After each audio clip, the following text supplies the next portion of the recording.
G'day, everyone. Welcome back to the Toon podcast, the Southern Hemisphere's biggest and best podcast, all things Newcastle United. We're joined tonight by a very special guest. You can find him writing for Newcastle World on social media or newcastleworld.com.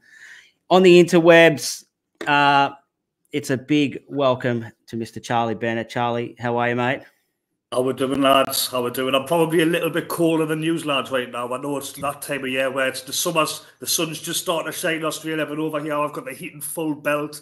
It's getting like them dark, Craig, you know, them dark, horrible October mornings where like you wake up, it's dark, it's light for a little bit, you go to sleep, and it's like dark, pitch black by about 4 o'clock. So very jealous of you guys over the other side of the world. Yeah, we're just starting to ramp up now. Craig doesn't stop. It's just hot full time where Craig is. But we're in Melbourne here, mate. We're a bit more seasonal. So when it's winter, she's cold. But when it's not winter, it's either warming up or cooling down. But we're in the warming up phase at the moment here.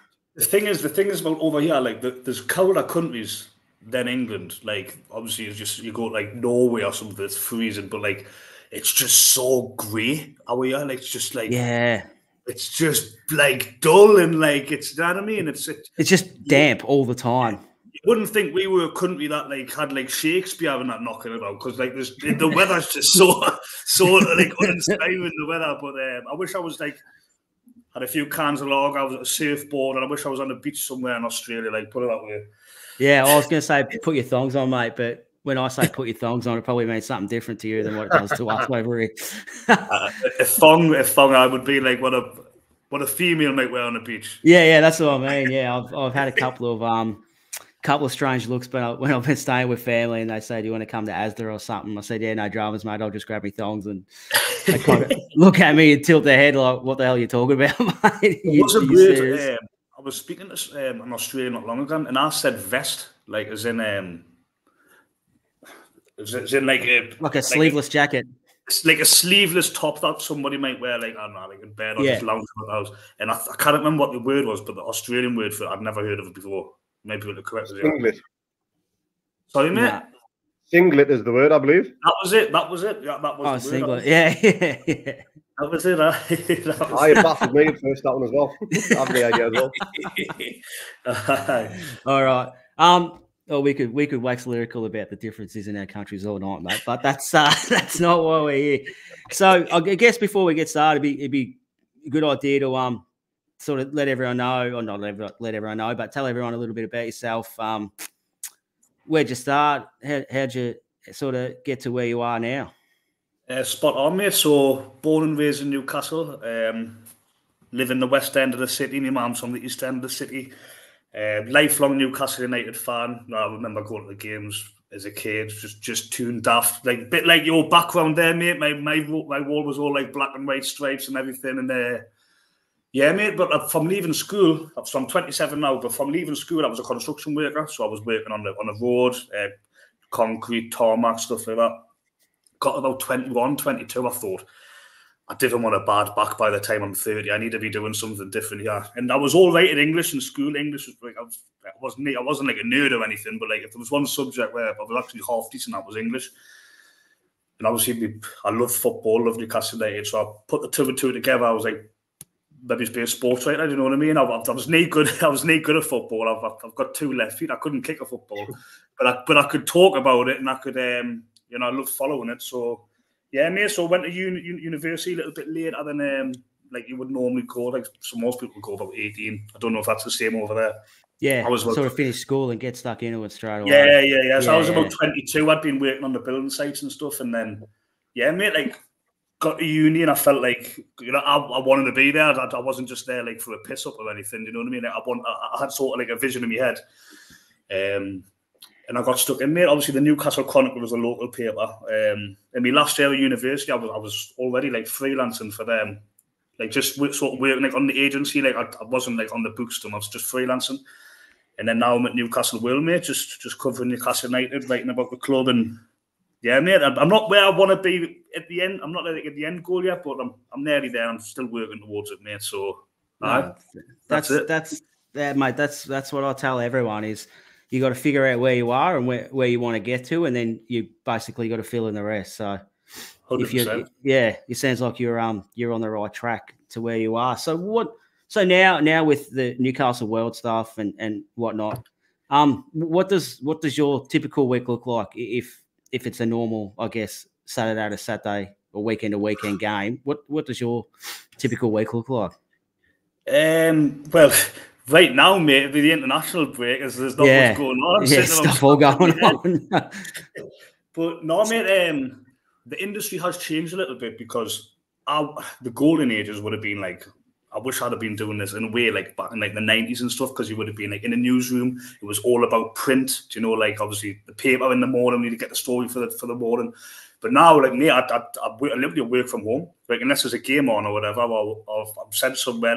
Like for example, if there's like a kit launch in the town or whatever. Then I'm not in the house, obviously, but or if there's a game. But for most of the week, mate, I'm just sat around scratching around in my house, waiting for the Amazon man or the postman to knock on the door or putting the bin out or something. No, but obviously I'm working, obviously, but it's all sort of home based at the minute, mate. Yeah. Ever since COVID.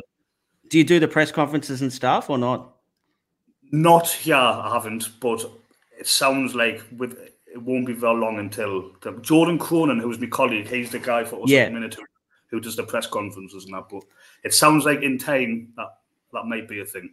Yeah, nice. Yeah, awesome. That'd be awesome. And then do you get like a media pass to go to the games and stuff like that to do? Yeah, I'm doing the good thing, obviously, with it being an international break. I'm doing the under-21s game on Friday. That's Man United. So we're playing Man United. So yeah, mate. I mean, I've been in the press box. I've covered the Newcastle United games, but since I've joined Newcastle World, Jordan Cronin's the main guy, and then it sounds like in time, maybe if we'll start doing well, let's say, because it's a new site, mate. It hasn't got the same sort of background and the same sort of like it's a proper established paper. So we're trying to grow the site at the minute, mate, and then in time, if there might be a chance of both of it to get to the games.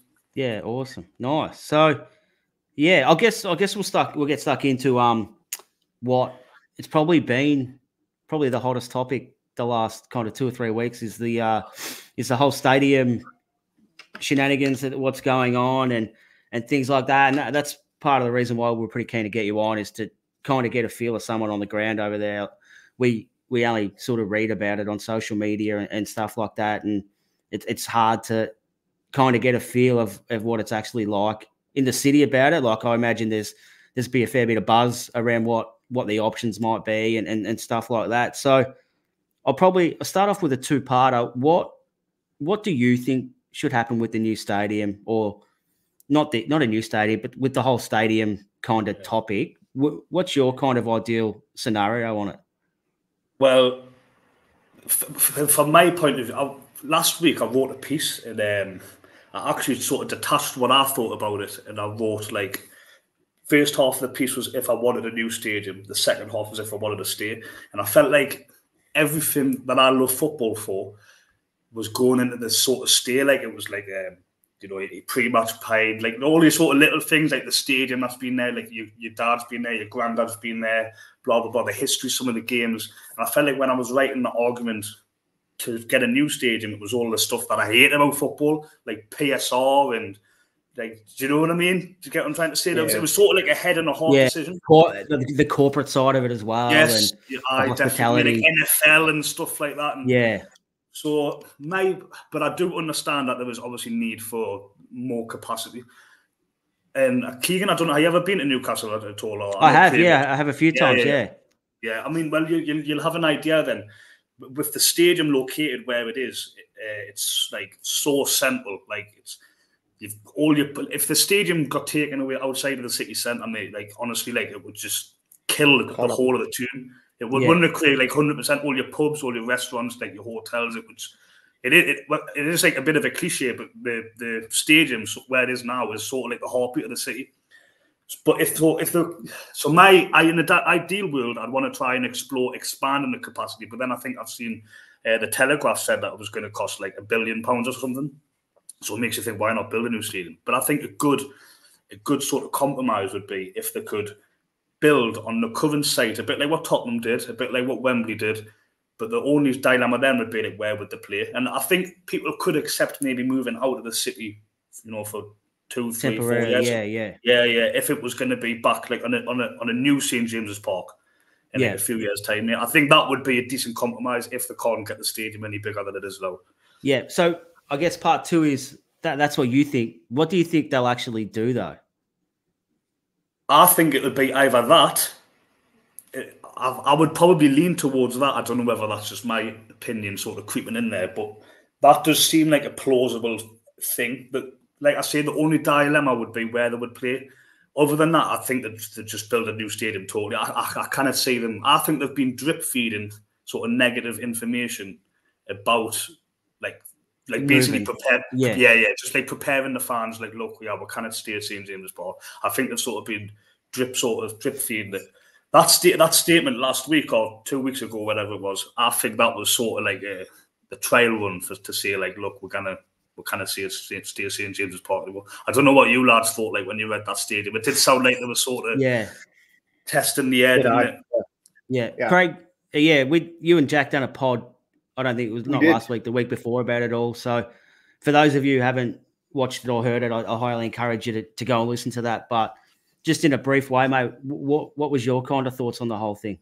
Yeah, I was just echo what Charlie said about it. It has to stay in the city centre. It cannot leave the city centre. Whether Jack had an idea of all the wasteland up in by the airport on Ponteland Way, but that's not even in Newcastle then. So that's just basically one scenario. But getting back to where you would think they would suggest they would play, Charlie, out of the idea of hiring some huge stands up at Gateshead Stadium temporarily, move there for 2-3 years, do that bit up for them. Gateshead need the help. We know Gateshead aren't being funded by the city council anymore or something along those lines, so we can help them out. It helps us out. We get a temporary stadium, rebuild St James's as it is, and get a 60, 70-seater 1,000 stadium in there. That would be my ideal. And that was kind of the idea of that chat me and Jack had. Where would you go? And if not, how would you increase St James's? But where would you go in the meantime? My idea would be Gateshead. Help them out and helps us out too. Craig, do you reckon they should change the name for a couple of years to Gateshead United? Because I've noticed when you said obviously it wouldn't be Newcastle anymore, but then obviously if it was a Gateshead, I don't know if you'd had some traditionalists that were kicking off. But were you touching on sort of, I think one of the stadiums in the Qatar World Cup was a bit like that, wasn't it? Where it was like sort of like shipping containers. You could maybe do something for the night. You'd have to be a bit like me in my house. You'd have to have the heating full belt for them December games. It wouldn't be like Qatar. Did Luton have like a temporary grandstand last year as well that they kind of erected with the media boxes and stuff like that because their facilities weren't up to Premier League standard if that's a thing. So, I mean, you can do it. I'm kind of with you, Charlie. Depending on the costing and stuff like that, and you keep hearing this, they want to write one check and stuff like that. I think the most sensible thing would do is to basically bulldoze St James's Park and maybe reconfigure it. And if you have to buy the car park out the back or whatever to extend it, do that. But rebuild it where it is and turn it into 70,000, and you might have 60,000 seats with like a 10,000 hospitality package and stuff like that. And then that way you kind of get your new stadium, and it's still, like you said, in the heartbeat of the city, and it doesn't affect the local businesses will obviously be affected short term for a couple of years because of if we have to move out and whatnot. But then I still, and you've obviously disagree, but given the money you spend now, it can't just be for one thing. It's basically got to be a multi-purpose facility. And if that means during summer they can hold big concerts and stuff like that as well, like it's only going to benefit the club in other ways. And it'll kind of be like a 365-day stadium.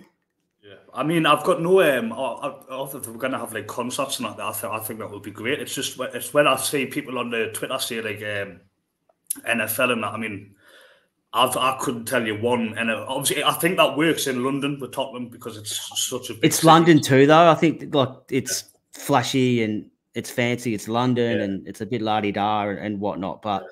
Multi-purpose venue, I think, is definitely how they would want to go, even if they were to stay at St James's Park. I think the way with like all the stuff I touched on, I don't like your PSRs and all this. I think a Premier League club now is going to be looking at more than just a football games. not sure. I think it was actually in the survey that they put out. They mentioned NFL games and just being here in Newcastle. Yeah.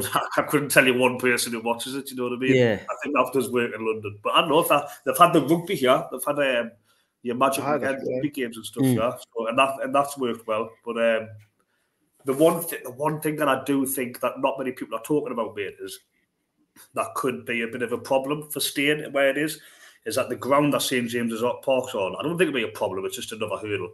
It's actually owned by the council, and I think there's like 60, 70 years left on the lease. Yeah, so they have to renegotiate all that. Yeah, I don't see that being too much of a hurdle, but it's just another little thing to think about. Yeah, it's definitely going to be interesting. It like you said, it seems like they're kind of softening us up for something in the first quarter of next year with what they're going to do. But yeah, I think if they're not going to knock it down and rebuild it, I think they've got to try and find a way to build it in Leisler's Park. At least it's still close enough to the city and all them local businesses. Like you might have to walk another 500 meters or whatnot, but that's probably going to be the least affected outcome. Like, definitely don't ever move it out of the city into near the airport or whatever. Like, that's insane. You can't do that. And whether they build it on Leisler's Park and then you get the greenies who are complaining about the environment and stuff like that, and maybe they can bulldoze St James's Park and kind of just build a new pull new grass and trees and plant all that.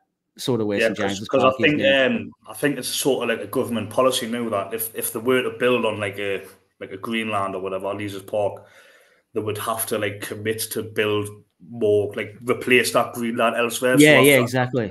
So St James's Park could be turned back to. Hey, that would be a mad little turn for the books if Leisler's Park became the stadium and St James's Park became that would be a bit of a head scratcher for taxi drivers for the first 5 years. Yeah, right. So we might park that, mate. And the big news of last week during the international break, and like, there's never a dull moment. It's almost like they plan these things to keep the sport on the front of the pages and the back of the pages too, even when nothing's happening, is the Manchester City ruling. So we covered this last week, Craig, in the pod that we did about how does it affect us? Not really, but it was good to finally get it, no pun, but a bit of pun intended, that it's in black and white now, that all these rules were brought in to stop us being who we wanted to be. And I think, maybe the ownership group was a bit blindsided by the ruling after they sort of bought the club and whatnot. But I guess what I want to know is, have you heard anything kind of on the ground over there regarding the rulings now, and with the rush transactions, that these rules with the associated party transactions are going to have to get reworded and rewritten? Are the club looking to take anything further, any legal sort of things further with that now that these rules aren't? Well, the club are definitely paying more attention to this case than other clubs. I mean, it's almost like Newcastle are getting picked on a little bit by the school ground bully, and then the big brother Manchester City's came in to try and like sort them out, isn't it? That's what it sort of feels like. Yeah, good analogy. I think something that has definitely thrown a spanner in the works is that, you know, Manchester City, the ruling that came in after the Newcastle's takeover got called unlawful. So Manchester City rightfully sort of said, well, look, that's clear as day that he's assigned to me. But the Premier League have sort of almost like Donald Trump style tried to like claim a victory like as well. Do you know what I mean? Yeah. I think that's sort of thrown a little bit of a spanner in the works. So I think this is one that the aftermath is going to be some Newcastle looking at more the aftermath. It's not going to be knee-jerk reaction or whatever. I don't think it's going to be anything like that. But if there's any changing in the rulings at all, I don't think it'll be anytime soon. But if it were to happen, I think Newcastle will be jumping all over. I don't think like before the January transfer window, you're going to see like new like the seller and like, you know, boxer short sponsors and like trainer sock sponsors and Aramco on the training kit for 200 million for the next 6 months. I don't think it's going to be anything like that like anytime soon. But I think it was definitely good news for Newcastle, 100%. Yeah, right. Yeah, it is. We did speak about it. It is interesting that, it wasn't a problem until it was a threat, and then it became a problem. Like, these big clubs have been doing it for since day dot, and then all of a sudden someone else has come to disrupt the party in the top 6, and everyone's got their back up straight away. Oh no, that's not fair market value. And we kind of spoke about, well, hang on, no one had an issue talking about fair market value when Sports Direct was plastered everywhere for £100,000 a year. 100%. And 100%. That wasn't an issue. All of a sudden, when you're a threat, it's an issue now. Like it's a joke, really. Like the PSR, I don't actually believe they brought it in like to sort of protect this sort of established. I feel like they probably were like trying to be sort of good-natured when they brought it in because they didn't want clubs going bust, they didn't want certain ones, whatever. But what's happened in reality is that sort of protected status. Like before our time, like before the Premier League sort of era, you know, you had like in the 60s, you had like Wolves, you had Tottenham winning the league. You know, in the 80s, you had like Everton, you had like Leeds won the last ever Premier League title. Yet now, like, because the clubs that earn the most money, like, you can't get near them. You can't get near them. It's sort of like, I mean, you see Man City win the league 4 years in a row. If it's not Man City, it's going to be Liverpool. Do you know what I mean? So yeah, you never. Leicester was such a fluke, but it wasn't really much of a fluke 50 years ago. Like a Leicester, like yeah. This happened all the time. You look at the Championship. Every year, the Championship, you don't really know what's going to happen. The top division was a little bit like that before the Premier League. Yeah. So I do think the PSR rules need looked at. I don't think they're sort of foreseeing the consequences of what would actually happen. Yeah, and now it's brought in. I'm big on. I think who was it?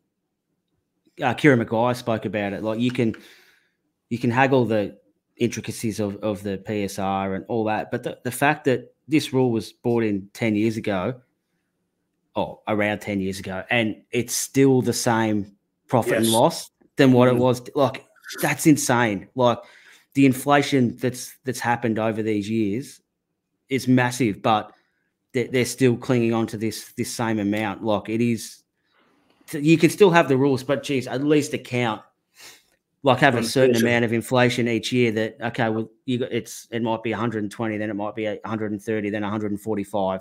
And you just keep rolling like that. Like it's insane to me that they won't even acknowledge that we can just tweak this. We can keep everything else how it is, and we just make this adjustment, and then that's fine. We'll keep going with it. Well, I thought a good sort of analogy for it was when Man City came along at the end of their first season. Cristiano Ronaldo was sold for 80 million, which was a world record. 80 million. Just about scraped your Harry Maguire 5 years ago. You know what I mean? Yeah. You probably wouldn't get Mark Gahey for 80 million now, the way these guys are carrying on. I'm thinking Harry Maguire's worth 80 million. I must be worth at least 6. Yeah. I'd stand in the circle and get the ball passed to me if you were 4 or 5 times a game. It'd be fine. Yeah. To kind of get around the old PSR FFP type thing, Charlie, would you be okay with a rebranding of St James's if we do stay, like Aramco at St James's Park, if it meant the funds went to the club? I saw someone put this out the other day, mate. I think it was that Ginger Perlo on Twitter, and I think that Keegan touched on it there. The big thing that pissed fans off when it was Sports Direct Arena, one because it looked awful, it looked terrible, like it looked tacky and cheap. But it was like there was no monetary gain there for Newcastle. It was just a vehicle for Mike Ashley to advertise all these cheap Puma tracksuits and that. Do you know what I mean? So if there was actually money going to be put in, I think fans would be sort of all right with that. I think if it was sort of like a way to gerrymander around PSR, I think fans could actually get the nut around that. It would still be St James's Park. You know what I mean? It's not going to, even if Newcastle were in Europe, it would have to still be called St James's Park because I think for like sponsorship reasons and stuff. If it was like a new stadium altogether, I think then that's a totally different argument. I think every fan, nobody's going to have the same sentimental sort of value to a new stadium. So yeah, mate, if there was if they were open and honest about, look, this is how much the deal's worth, this is how much it's benefiting, I think fans will be a bit more on board with that. Like with the Sports Direct Arena stuff, Mike actually never gave an interview, and then it was like, right, wake up, your ground's called Sports Direct Arena, and it's like, whoa, what? Do you know what I mean? That was that was the last time I was in the UK when that happened. So we were there that week. It was 2009. It was around this time in 2009. So we had tickets. It happened that week, and we were in the championship. Obviously, we just walked up to the box office during the week and bought tickets. Like it was Doncaster or Peterborough. That were the 2 games we went to. I can't remember which one was first, but that was the week. So we got off the bus. We got the bus information to got off at the bus station, and you could hear the chanting and the kicking off from the bus station. And my wife was like, "Is that the from the ground?" I went, "Yeah, I reckon they're fuming. Like they're really kicking off." And the closer we walked up the hill, and the closer we got, the louder it was. And we were like, "All right, let's bang. We're straight in. Let's go. Let's get in there. Get amongst that was funny like enough. That was the soft. That was like actually sort of trail run of the stadium name. Yeah, it was. Yeah. In the Championship, you called it like the Sports Direct Arena at St James's Park. That's what it was. Yeah. A couple of years later, I went, get rid of the St. James's Park bit. We'll just go with the Sports Direct Arena. It was nuts. Man. I'll never forget it. It was crazy. But we'll track back onto the season so far. It's been a bit of a weird one. Like not playing well, but getting results, and then kind of the last 2 games we've played well and not won. Like it's kind of hard to get your head around and stuff like that. What do you think that the side's doing well at the moment?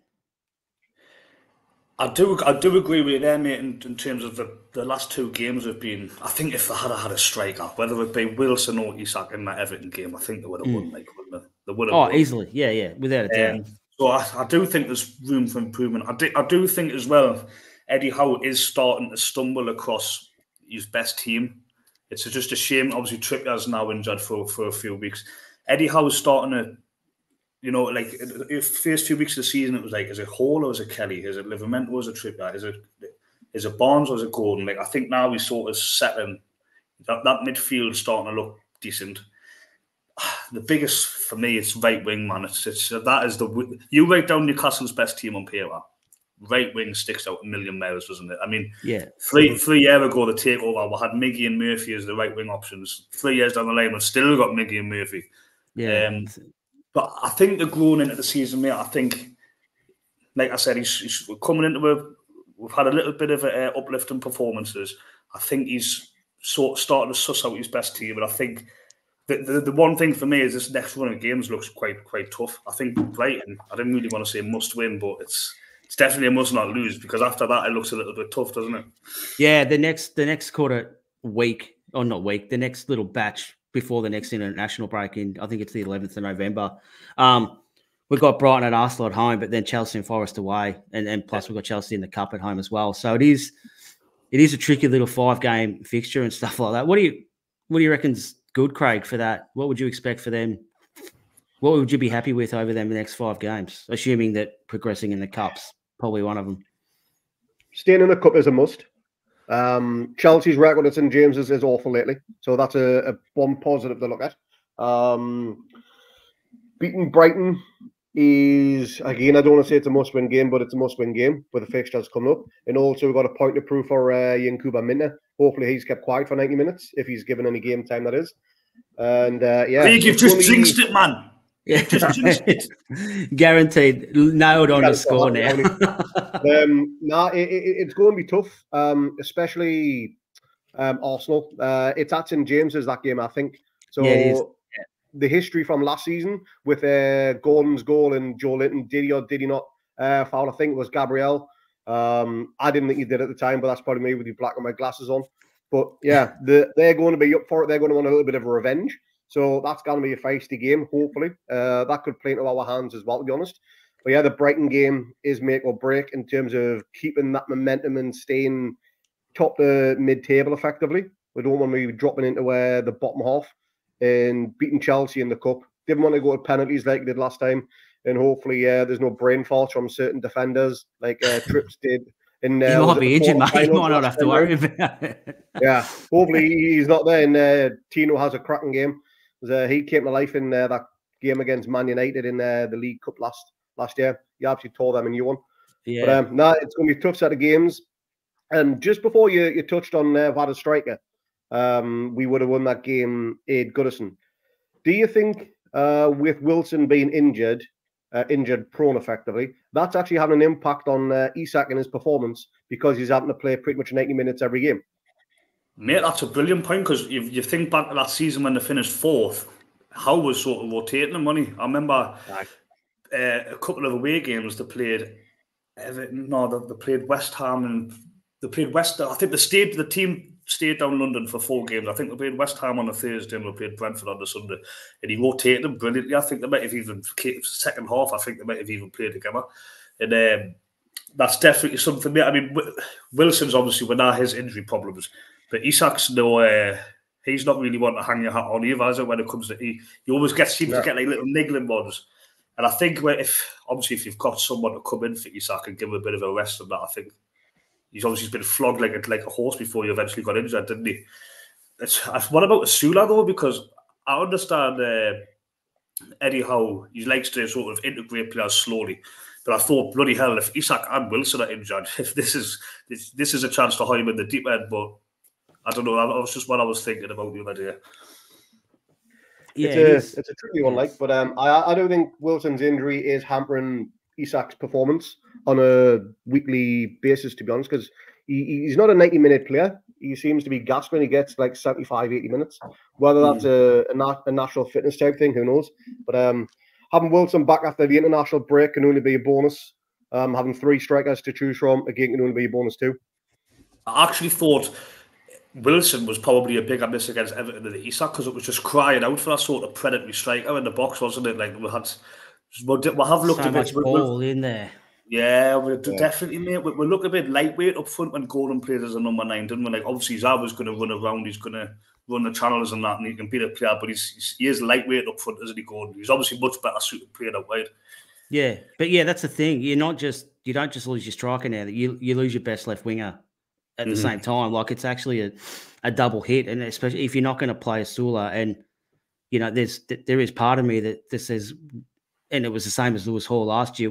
Why are you spending money on the? I know Lewis Hall, we didn't pay for him last year because he was on loan, but why are you buying these players if you're not going to play them? Like we could have sort of poured that money into a position or a player that we really needed that we could. Like, and I understand the argument. Yeah, we do need to kind of buy smart and spend our money wisely, but we're in a win now mode. Like we're not a building team for the future. Like we're here to try and qualify for Europe and push Champions League and stuff like that. And given our financial constraints, like we should be targeting people who can come in and impact the first team, and not to do that over 2 windows is pretty disappointing.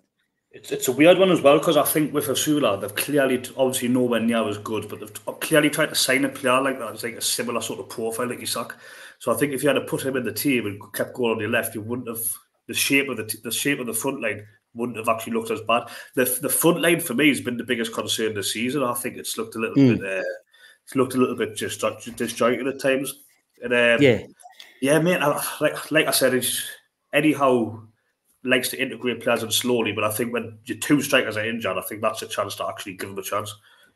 Yeah, like what do you got to lose? Like you might come in and play really well, like and even if it's for 60 minutes or 70 minutes, then you can maybe bring Murphy on, put Gordon through the middle, or something like that. But at least give as many players the chance to play in their most preferred positions.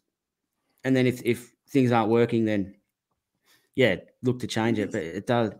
Yeah, I think we missed a trick there. And I don't think I'm the only one either. I'd like the look of that Embuemo of Brentford. Imagine him on the right-hand side. Yeah, I think, Craig, you've been banging his drum for a while, haven't you? He was my number 1 pick for a right winger, and the window just gone. I'd love for to go for him. He's only got 18 months left of his contract coming up in the January window. Test Brentford's, they just got decent money for what's his face who went to Saudi Arabia. So maybe they're not desperate for any funds. But in the summer, last year of his contract, will he or will he not sign? Who knows? Maybe we'll test and resolve just like we did with Gooey. Obviously, that was a long-winded transaction that never went through. Never-ending story, part 6, I think that one was. And whether we'll touch base on January with him again, I'd rather not be honest. He doesn't look the player he was at the Euros. But I think 70 million could be better spent elsewhere. He was my number 1 pick, Brian Mbeumo. He's been on fire so far this season. So sorry, Keegan, man. I'm digging that Semenyo from Bournemouth as well. He was really, really good when we played him, and I think he's kind of kicked on as well. Like we know Eddie doesn't mind slinging some cash to his old club as well. So that might be the one thing, to watch. The thing with Mbeumo as well is he can play that. He can play up front. He's been playing up front a couple of times with Brentford this season, so he's versatile on the front line. I think that's someone that Eddie Howe would like. He's Premier League proven. Another Eddie Howe tick in the box. I think that would definitely. Just you mentioned his contract situation. I think he's the right age as well. He's like 24, 25, isn't he? I think he's proven. Keegan, you said we need players. We're now team. We need players for the here and now. Yeah, he would be someone that comes in. He would guarantee to improve the first team. Newcastle haven't really signed anyone like that since Tonali came. Yeah. So maybe we'll move on to the transfer window. So we do have quite a few players coming out of contract, don't we, Craig? We do. Just got a list of them. Yeah, I can't remember off the top of my head. But we've got Sean Longstaff, Callum Wilson, Fabian Shaw, Dan Byrne, Lascelles, Kraft, Dubravka, and two keepers, Gillespie and Ruddy, who, to be honest, they're not really part of the picture. But the other ones, any of those that you would keep around with, or you just thinking, look, it's like trying to just get off the books, get a bit of pound off them in January if we can. I know that they're all looking to they don't want to lose Sean Longstaff for nothing. They don't want him to go to free. And I don't want to try and keep him around. I just think with his situation, it's whether he would be prepared to be a squad player or whether we'd want to play first team football elsewhere. Because with Joe Linton, Tonali and that back now in the team, even you put Willock maybe ahead of him, it's not looking like he's going to be the guaranteed first team player that he has been. But Fabian Schär's an interesting one because I don't know what he's actually thinking because he signed a new contract last season, but it was only for an extra year. I don't know whether he's got something else sort of in the pipeline that he's thinking about. So I think that would be the two on there that Newcastle would want to extend. It's just whether they would. I think the ball would be in their court. I think probably Dan Byrne would probably get another. Oh, did Dan Byrne? Sorry, yeah, Dan Byrne would be another one. I think he'd be another one where you could give him another year, another 2-year contract without a doubt. And then you mentioned about 40 goalkeepers, Craig. I think there's a few of them that could be getting rid of. The other one is Jamal Lascelles. Now, Keegan, I know you're a big fan of Lascelles, purely just the fact that how he solidified the club during those dark years. And you do actually see him as an instrumental player within the club, whether it be on the pitch or off the pitch. Would either you offer him a 1-year extension, considering he's not going to get much game time coming back from his knee injury? I think it's a conversation with him. I think that's as simple as what it is. Is you have a chat with him and find out what he wants to do. I think he's not an idiot. He understands his position and where he fits in the squad and stuff like that. And if he's happy to stay that, like, yeah, I'll bang his drum till the day he leaves. Like the way he's sort of united the playing group when it seemed like it was an absolute shit show around him and the joint was burning down. And then he gets his flowers last year, gets to lead the team out against PSG in their first Champions League game at home and stuff like that. It was a wonderful moment. So I think he has earned the right to make his own call. If he wants to stay, we're more than happy to have him stay. But if he wants to be like a Longstaff or something like that and wants to maybe play every week and that, then he's earned that right as well. I don't know about you, Charlie, but that's what I reckon. I would put him in that sort of camp as the same. I'd put Murphy in there. I'd put Emil Kraft in there. It's not like in recent seasons we've had some players that should just be like nowhere near the squad. Like when you think of like when we've had we've even had like Hendrick and like Jamal Lewis and players like that in the books. You know what I mean? Like players that have just they've got offered a long contract in the Mike Ashley era and there should be nowhere near the first team. I think we're now getting to that stage, a few years into takeover, where we've got players who would be good enough to step in if needed, but they would be sort of happy to be a sort of a backup player. I would put Kraft in there, Murphy, Longstaff, Lascelles. See how he comes. I'd probably see where he comes back from his injury first, because it's not exactly one you brush off with some magic sprays and an ACL injury, but it's You're a walking ACL, aren't you, Craig? Oh God, I've done 3 games now. He'd be due a testimonial. That's an interesting one. I think the last testimonial was Steve Harper's about 10, 11 years ago or so. But he'd be due one. It would be good if he could get a little turnout for that. That would be good for him. I would have thought Dummer would have got one if he hadn't have choke slammed what's his face to the ground in that game against Everton towards the back end of the season. And that 1-1 draw. I think didn't know where you were going with that. He didn't do that. He would have been gutted. But Dummett hasn't even got a team yet, has he? No, he hasn't. He's been at a lot of the games. Talk that he's going to retire, which, to be honest, with his injury record as well, it might be the best thing for him. Saw him not long ago. He's in the stack, but it wasn't like it was like a bank holiday Sunday night. Newcastle weren't playing or anything. It was just I saw him. All right. So he's just having a couple of jars. Not doing an appearance or anything. Just with his mates having a couple of jars. Yeah, he was. He was. Mate. He was just on a night out. I tell you what, he's got club ambassador written all over him, doing the shoulder thing when the preseason tours, doing the fan events and stuff like that. He's going to walk into an absolutely perfect job, I reckon. When the moment he decides he's had enough, he's going to walk straight into an ambassador job at the club. Be like that Shola Amiobi contract, mate, from cradle to the grave, Newcastle. Yeah. All right, mate. Before we wrap it up, have you got anything you want to plug, mate, while we're hot? Not really, mate, to be honest. I'm Charlie Bennett on Twitter. Not a very creative, inventive Twitter handle, I know. You're going to put a bloody number in it or something. I was going to throw one back your way. I was going to ask you a question. Obviously, living in Australia, the time zone's a bit of a nightmare with that. What's it like just watching Newcastle? Oh, it's a shit show, mate. It's an absolute shit show. I mean, I don't know what time it kicks off, but I'll let you know what time the Brighton game is for me right here. So it's a 3 o'clock kickoff on a Saturday, like over here, obviously. Well, and it depends where you live, mate, because there's about 4 different time zones in Australia. So, depending on where you are. The only thing I can compare is when the Ashes are on, and like when it's in Australia, it's a bit of a fucking nightmare. I don't know. Do you like your cricket? Yeah, love it. Yeah, absolutely. I remember waiting up till 1 o'clock in the morning to watch the fucking first ball of the series when Stark bowls Cook. Rory Birds. And I was like, right, get to bed. Yeah, that's enough. But the one good thing about being out here, though, is we actually get every single Newcastle game live. There's no like select game who's going to be on the midday kickoff on a Saturday, who's going to get the early or the late on the Sunday. Every single game is broadcast live here. It's a kick in the nuts.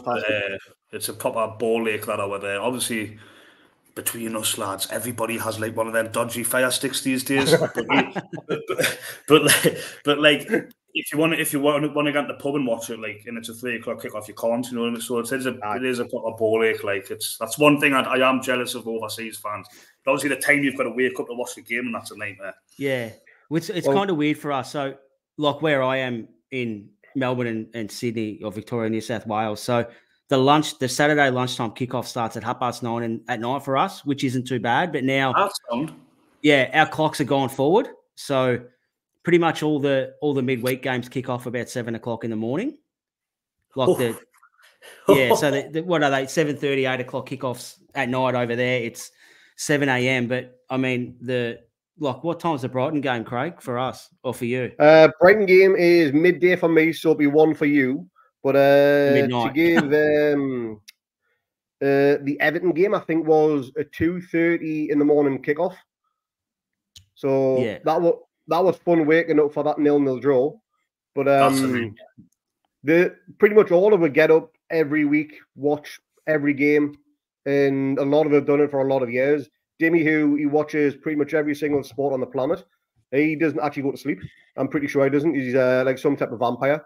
But he'll get up at stupid o'clock in the morning, watch one game, then he'll watch another. He supports about 73 different teams, I believe, that fella. Yeah, but, you name a sports league, mate, and he'll tell you his favourite team in it. But it was even weirder for you, Craig, living in England and then moving abroad, because like you think of like the nighttime games, I don't know, like European games or whatever, and you just like it's a totally different mindset to watch. Like you're obviously watching the game and it's like proper nighttime, like on the TV channel or whatever, but then it's like early in the morning. It must be a bit of a head spinner. The weirdest one is when it's just a regular 3 o'clock winter kickoff. So it starts off daylight, or you've got your painted grey sky, and then it goes dark, where it's still pitch black here. So it's weird seeing that transition from daylight to nighttime. And I'm looking at the window going, nah, it's still dark here. It's still pitch black, and it's still going to be pitch black for another 4 or 5 hours. Yeah. And then you go to sleep. You either go to sleep angry, you go to sleep happy. But either way, you probably want another hour or two before you do actually get a kip, Keegan. because you've either got that adrenaline or anger running through you're your pumping, blood. or you want to break something. There's no in between. The amount of lost hours that we've had over here is absolutely unreal. I've probably aged maybe 20 years in the 7 years I've been here. So it's not a good thing. It does do the tick of the old good bit of thing. Should get on the treadmill a little bit more, but I wouldn't change it for the world. In one of the best places out there, supporting the best team in the world. Yeah, it is actually funny though, Charlie, when the club come out here in May, when they'd done that controversial post-season tour, we were talking to people at the club and whatnot, and they asked, like, how do we consume the games? And we kind of explained how we've got Optus Sport over here that shows all the games and stuff. And I mentioned that the PSG game, which was it kicked off at 7 o'clock in the morning for us here in Melbourne. So being the safe citizen that I am, I couldn't have it on my phone driving to work. So I managed to, through the club website, you can listen to the BBC Radio Newcastle feed with Racebeck and Anderson. So it was the first time that I'd ever consumed a game on radio. It was really weird. It was such a strange experience, and they couldn't believe it that was the first time. And we explained, but we don't listen. We don't need the radio because every game's live on TV here. Like we don't need one of them stick things that you were talking about, or the dodgy sticks. That we can watch it. We just pay like a $7 a month subscription or whatever it is, and we get all the games. And then if it's a good game, then we go back to sleep. And when we wake up, you can either watch they've got a 90-minute version, a half an hour version, a 10-minute version, or a 3-minute version of the game, depending on how you want to consume it. So, and every game's like that. So we are really lucky. Like, we do cop the raw end of the stick with the times and stuff, but we are really lucky that we are in a position to watch it. And if we go out and have 50 jars and we can come home and sleep through it, we can get up and watch it the next day, like on demand, basically, and watch it if we want to watch the full or the half an hour or whatever. So we do have it good, but I'd probably rather not get up in God's hour. Funnily enough, the Optus Sport is the channel that we get on the Fire Sticks. So, like, is it really? Yeah, right. Yeah, it'll be Optus Sport, but I think they must have like a studio in like London or somewhere. Like that, like, because they'll have the pundits. Will be like, I don't know, like Michael Owen, whoever. Yeah. He's on it all the time, Michael Owen. Yeah, sometimes we might get like Alan Shearer might be on there. We've had Ian Wright a few times and stuff like that. So I'm not sure if it's Premier League TV. I'm not sure what feed they take on Optus Sport, but it definitely is. It's not. There's no one in an Australian studio sort of talking about the games at halftime and stuff like that. It's Martin mentioned the radio because before the days of Fire Sticks and stuff, like, that was a really regular way to sort of consume it. I remember, Craig, you know this yourself, like, as a kid, sort of pre-internet age a little bit, when it was sort of first starting to pop off. And like, people would be like, "Don't tell us a score, because I want to watch Match of the Day tonight. I want to watch Match of the..." Wasn't it? And like, some people would be like almost like walking around with their eyes shut and with earplugs on, just so you didn't find out the score, so they could watch it on Match of the Day. Match of the Day. Then it went to the Premiership for a year or two, I think, because BBC lost the rights. Then it went back to Match of the Day. But watching Match of the Day at a very young, early age, when you had Jimmy Hill and whatever doing it, and it was the Saturday night entertainment when you're like 13, 14, 15 years old. No, if you didn't want to find a score now, I mean, you've got no chance. Your phone's desperate to tell you, isn't it? So, live in a cave. It is. Even like when you follow like social media, and it's probably hasn't been as prevalent the last couple of years, but there was always a large percentage of people who'd crack the shits of where they were on the running order for Match of the Day. Yeah. Like, it was a big thing. They go, "Oh my God, like, why are we like second last?" Like, it was a massive thing. Like, people used to like actually get upset about where they were. Yeah, it would be, especially if like Newcastle had a 3-3 draw with like Crystal Palace or something. They've put Man U with a 1-0, number one in the spot, and they wouldn't know. Yeah. It's nuts. But anyway, mate, we might wrap it up there. We can't thank you enough for your time, Charlie. You're a very busy man, and there's going to be a lot of things happening this week that you'll need to report on and work on and stuff like that. So for you to find an hour of your time, mate, to join us, it means a lot, mate. No worries, mate. Much appreciated. I've happily do it again sometime, mate. You've been wicked. Legend, mate. Legend. Craig, thank you again for your time, mate. Cheers, man. And we'll catch you guys later on in the week for a big preview of the weekend's game. So thanks very much, and we'll see you all next time.